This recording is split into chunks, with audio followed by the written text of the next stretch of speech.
Mga ka-Faith, so may nagtanong sa akin, paano nga ba maging virtual assistant? Honestly, ganyan din ako dati. Wala akong idea kung anong kailangan, kung saan ako magsisimula or saan ako mag-apply.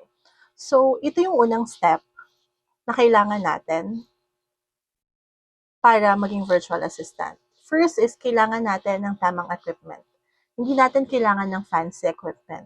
At least, ang kailangan natin is a reliable equipment. So, kailangan natin ng laptop. Hindi pwede yung phone, hindi rin pwede yung iPad or tablet.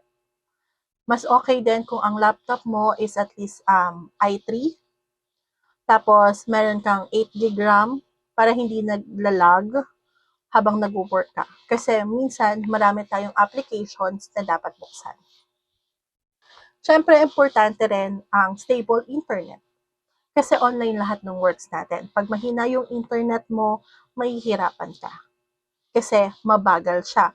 Paano pag mag-open ka ng mga browsers, may kailangan kang task na matapos agad, so kailangan mo ng mabilis na internet connection. And last, isa pa, madalas na nakakalimutan natin is kuryente.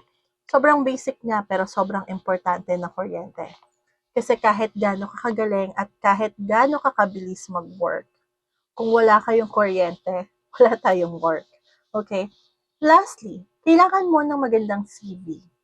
So, madaming AI applications or tools na nakakapag-generate tayo ng CV.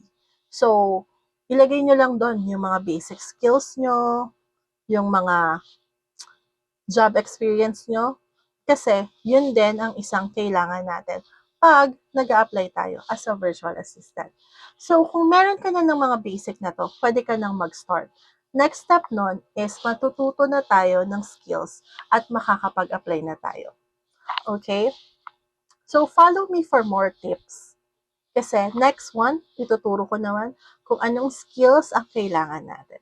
Okay, mga ka-Faith? Yun lang. Bye-bye!